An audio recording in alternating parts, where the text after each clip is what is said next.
All right, guys, it's time for a 5-pack of stats and the answer to the trivia question earlier. Yeah. The 5-pack today is brought to us by Square, your favorite neighborhood spots. Run on Square. There are certain businesses that truly make the neighborhood feel like home, whether it's the local sports bar, the coffee shop that knows your order by heart, or the corner deli that's been serving your community for decades. These are the places that can bring people together. When neighborhood businesses thrive, the whole neighborhood thrives. Square is a proud partner of more than 4 million neighborhood businesses around the world. You can go to square.com/go/LockedOnNFL to learn more. But before you do, support your favorite neighborhood spot. You'll be happy you did. Square. We'll see you in the neighborhood. All right, guys, a 5-pack plus one plus a trivia question for you guys. We got 15 minutes to run through this, but the first stat that you need to know for the Browns versus Vikings games is something that I think you've probably seen this week. But with Dillon Gabriel taking the field as the Browns starter on Sunday, he will be the 41st quarterback to start for the Browns since 1999 and the 12th in the Kevin Stefanski era. Both of those are by far the biggest number in the NFL. Chicago's number 2 with the most starting quarterbacks in the NFL since 1999 with 30. Damn. 11 fewer So the number than the 2 Browns. team has started about 35% less quarterbacks. Correct. And the last That's Browns phenomenal. quarterback to play a full season was Baker Mayfield in 2020. So it has been a constant carousel since then. None of that's surprising. That's but what I was going to say. No, I Yeah, mean, we've yeah. lived it. We know that that's our brand.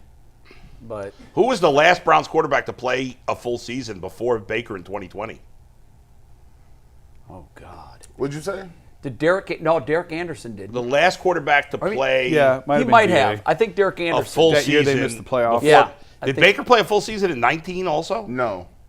No, because Yeah, 18 was his rookie year. Yeah. he came So off the then- bench in 18. Yeah, he did So play. then 19. Yeah, I mean, he might have missed 1 or 2 games. I don't know. I think he did. I think he had something going Yeah, on. di- at one of because then those. they had what's his face as the backup. Case Keenum. Yeah, Keenan played 1 or 2 games, I think, in 19. Yes. That wasn't 21. Nope. Baker played 16 games in consecutive seasons. Okay. Oh, did he? 19 and 2020. 19 and 20. Keenum, Okay. Keenum came in and played against 21. Keenum came and played against the Broncos. They That's actually 21. won that game. Yeah, So we had a 2-year stretch where we didn't have quarterback drama. correct. Well, if you're the number 1 pick, you're gonna start unless you dead. Yeah. So unless you Well, deceased. but a lot of them get hurt. Yeah, a lot of them get hurt. that's what I meant. Like you gotta be hurt, Yeah. like Yeah. for you not to play. All right, this You're is the dead. this Yeah. is the Out trivia dead. question, guys. Yeah. We on the asked this injury earlier. report. I'm curious your thoughts, but I mentioned this at the top of the show. Oh, by the way, at- Mike, we got to mention, sorry, I apologize for cutting you off, but Jack Conklin was a full participant in practice today. Oh, that is huge. So he's probably going to Big play, news. I would think. All right, guys. This was a trivia question. At 5'11" and a quarter, Dillon Gabriel will be the shortest left-handed quarterback to start an NFL game since who? Jay, who are your guesses? What for year this? was it? Can I ask that? Nope. Jim Okay, Zorn. Then I have no he was a interest in righty. it because I know it's going to be Zorn was a it's going to be righty? a Yeah, bizarre I think name that Zorn- we don't. There's only one name I could think of, and I don't know how Was tall he Fran Tarkenton left-handed? No. No, he was I only right. No, got he's I only right. got one name. I could Tim think of. Tebow was Tebow might have been. Tebow's big. Yeah, Tebow's the 6'4". only- He's big, but he's not Only 6'4". only guy I can think of is Kellen Moore. Jim Zorn was a lefty. I'm What right. about Zorn was a lefty? Yeah, but there's no way it goes back It's not Jim that Zorn. long. Is it Michael Vick?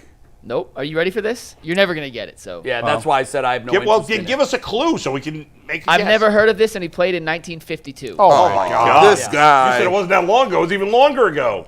I didn't say it wasn't that long ago. Oh, Jason did. Oh, yeah, No, Frankie Albert. how was I He's supposed to taken know? that- what Oh the answer yeah, was. Frankie. Frankie you Albert, I covered him. 1952. Jim Zorn was too yeah. long ago. I covered You figured him. it was Which somebody. No, I I don't just expect said he any of you wasn't guys to left-handed. know Oh. who Frankie Albert was. Never I've never heard- heard never of heard Why him. would you but even ask that question? Who the hell would know that?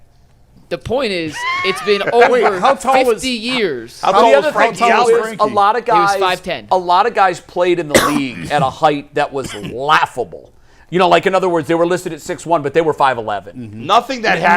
now we know because we laser measure them at the draft, and it is what it is. Nothing that happened in the 50s in football Kellen matters. Moore was 6 foot. No.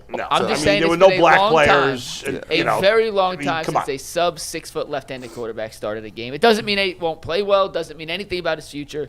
Just thought it was interesting. All right, the second stat. There's you really guys not a need lot to of know. lefties. No. Second stat you guys need to know is the receiving core, as Bull just mentioned, really needs to help out. Dylan Gabriel. According to ESPN's receiver score, which takes in a number of different factors, there are 93 qualified receivers on ESPN's list. So far this season, through 4 games, Jerry Jeudy ranks 87th out of 93 qualified receivers on the gotta step ESPN it up, receiver Bull. score. 100%. And then Cedric Tillman, who is on IR, but been their number 2 receiver, ranks 77. So their 2 starting receivers out of 93 have ranked 87th and Tillman looks 77th. good, and he's 77th. And we're looking at him Yeah. like, oh, that guy's not According bad. to Amazon's Next Gen Stats, the Browns as a team are averaging just 2.8 yards of separation per route run. That is tied for dead last in the NFL. I was going to say it has to be last. Tied for last. And they have the 3rd most drops in the NFL. So Are we there any can't better, get separation Gabriel? and we gotta can't be catch better. the ball. And we can't throw the ball. And they're- Other than that, Last Mrs. year, Lincoln, did you enjoy I the mean, play? Bond may change this a little bit, but I looked up a lot of those numbers last year. Last year, they were the slowest receivers, and they couldn't create separation. It's a I don't blind know spot. speed-wise. It's stunning that it's such a critical position. It has been such a massive blind spot for this organization. Whatever they're doing, whether it's the guru behind the curtain, the analytics guy that's pulling the strings, whoever is giving them advice on which wide receivers to sign needs to be dismissed yesterday. Y'all got to start. Listen, the first thing you got to do is you got to change all the wide receivers that is good is slightly crazy. They're ridiculous. They're divas. They are all the above letter D. And they're need to usually problem. Let me go out. Yeah, you got But to I'll deal- take that problem. Hey, let me go out and find you 7 problems, right? Give me a problem. As long as drops and I can't get open aren't one of them, we're Hey, okay. Jamar Chase kind of crazy. He be saying, Jamar Chase just be saying stuff. Like, that's what happens. You need somebody that's just ridiculous as long as he's not going to jail.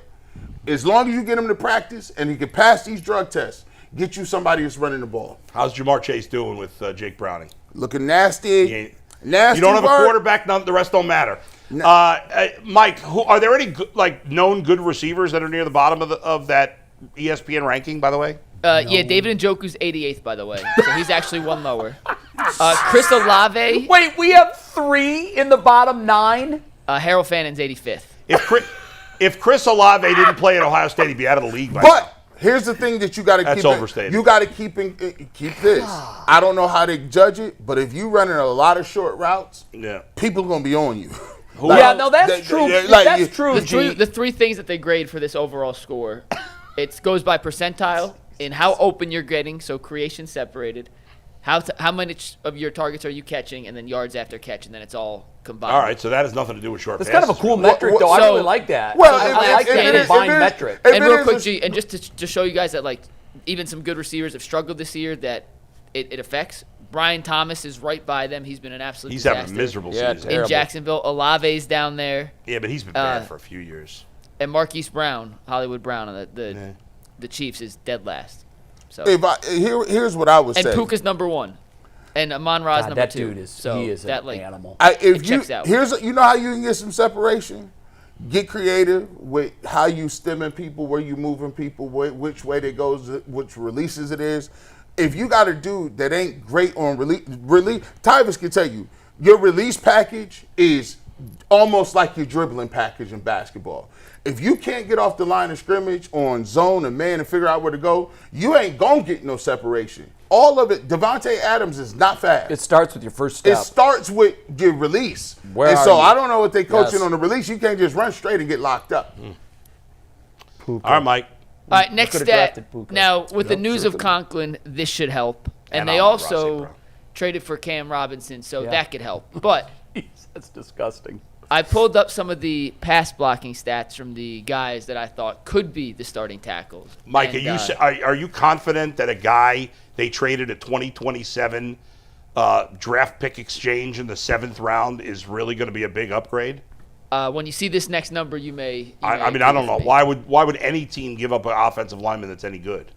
Well, I'm saying he Okay. may not be able to be worse. Okay, So out of that's fair. 66 He might be an qualified upgrade for us. He offensive probably tackles, is. 66 qualified You offensive could lay tackles. a 2x4 on the ground, and it would be an upgrade over what they've had. Concrete Yeah. block. 66 qualified tackles. This is the pass block win rate of Levinson and Lucas. Levinson, 57th out of 66. Lucas, 61st out of 66. I mean, that's even better than I thought it would be. I thought Against they'd be 65. and Aiden 60. Hutchinson last week, Bull. Yeah. Cornelius Lucas had 17 one-on-one matchups in that situation against the Lions' top pass rusher. Hutchinson in those matchups had 5 pressures, 2 sacks, and a forced Well, fumble. then he won 10 of the 17. What's the problem? That's over 50%. I don't know. Is that good? I'm not sure, Jay. Is that good? When I watched this, when I was going over this film work, Cornelius Lucas looked like he was wearing high heels for way too long, like at 12 o'clock at night going home from the bar. Like he walked like his body hurt. Like he'd be trying to bend over. His whole lower body looked like it's swollen. He was retaining water. He was nasty work. It was like, I was like, how is he still playing in the league? He looked like he came into camp not expecting to play at all. That's true. Like, Dewan got this one. I'm straight, big dog. No, then they was like, you're playing. So basically, these stats that you're giving us, without much argument, we have the worst offensive line and the worst wide receiving core in the NFL. Yes. I mean, I don't know if they have the worst offensive line. They have the worst. They have the worst tackles. Worst tackles. Worst They tackles. okay, so listen. I mean, that's a big and part one of of it. the worst offensive So lines, finish the probably. point. They have 2 terrible tackles. They have slow receivers who can't get open, and they have a quarterback who can't move. Yeah, it's a and you recipe wonder for why the disaster. offense It's sucks. Recipe for disaster. But yet, And a coach who showed no creativity at all. what do you want him to create? He's got 2 awful that's his tackles, job. receivers who Yeah, can't move, his and a quarterback job. who what he can't needs move. him to create is take a magic wand and say, bling. So Hall of So Fame there's left that tackle. free pass. So- It's not a free It's pass. a free pass. It's not. So he let me- hasn't been good enough either. I Yeah, agree. okay. But So- look what he's got to work with. So this why I keep saying, somebody, if we gonna give Kev the benefit of the doubt, Andrew, it's a little too late. Because if you saying No, that's where all my attention goes. if you saying that this is what it is, and you've been giving me that as head Kevin Stefanski, I'm going to him being like, what the heck is this then? Like, or is this a collaboration or what? Because you can't have the worst tackle group, the worst receiver group, and then be like, but our D-line is popping, though. It's like me answering Mikey McNugget's question. Hey, what's the most important offensive line or offensive stat of this game? And I say, Myles Garrett. That's exactly what Andrew Berry keep doing. I got Mason Graham and Myles Garrett and sweating you, though. That ain't you got your job is 49ers won a game last night. They have one good player on offense, Woo! Christian McCaffrey. That's That it. was crazy. one player. But you know what They else? have nobody you know who else. else they have? And this kind of hit me when I was watching it. They picked up Pinheiro, I think maybe week 2. I'm not sure. He hasn't missed. He's been unbelievable. They won the game on a field goal. It's just, why is it that when a team like San Francisco needs a kicker, they go out, they get this kicker that... I mean, to be fair, even though we're mad at Andre Schmidt in week 1, he did win game 3 for them. No, I know, but he Yeah. also definitively lost a game for us. I mean, but I hear you, but Eddie Pinheiro's been there 2 seconds. He might lose a game for them But too. are we saying He's been perfect so far. no matter what Doesn't you miss the think, kick. no matter what you think about Stefanski, everybody would agree he's not Shanahan on the sticks. He's not. No, nobody's going to confuse him for he's that. not- But he's how not many Shanahan. NFL Coach of the Year awards? He's making Mac Jones look like a legitimate NFL quarterback when we know he's not. It's true. They had you guys- I don't wanna who was take their it too best far wide off this receiver yesterday? Nobody. They had no Kendrick wide Bourne. receivers, no tight ends. Yeah, they had Bourne went McCaffrey nuts. and nothing. Bourne went nuts. That's a guy that Jerry Jeudy should look at Bourne and use him as his example for what a guy can do who's been riddled with drops. That guy was incredible last night. Hey, Open all night, caught everything, but I think one ball. Hey, they got bro. And man, the Rams' decision there. I It's don't different. want It's to take levels, it too far off that track. And they but was on the road. kicked a field goal. It's levels to this. This is why I'm excited. Why I'm excited because you told me they said in that organization that this was their guy.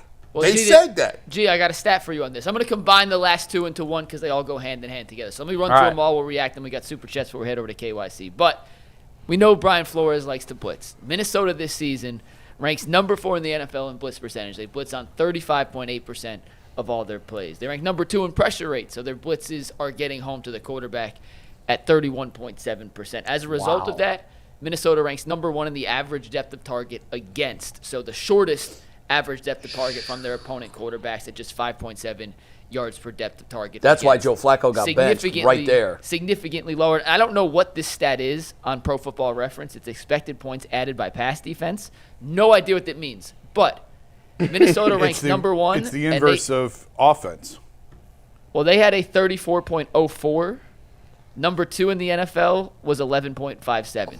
My God. I don't know what it means. So I don't they're know number how it's one by a calculated. mile. By a mile. Now, how does that translate for Dylan Gabriel? You asked. As a senior at Oregon against the blitz, Dylan Gabriel completed 72.5% of his passes for 1,286 yards, 15 touchdowns, and 1 interception. Okay, so that's astounding. Yeah, he but was that very doesn't good matter. against the blitz. No, A college it does defense, matter. different than an NFL defense, and even Of course different than it a is, Brian but- Flores defense. So I pulled the stats on how Brian Flores has done against rookies in his career. In his career against rookies, Brian Flores 9-1 overall, 4-0 as Minnesota's defensive coordinator, 5-1 in Miami against rookie quarterbacks when he was their head coach. He beat Caleb Williams twice, Bryce Young and Aiden O'Connell as the DC, and rookie quarterbacks have not had much success. Now, those aren't success exactly against Brian stellar Flores' defense. Just a quarterbacks, 41% success rate and a minus 0.158 EPA. Those teams average just 16.3 points per game. So those are your 5 stats for the week.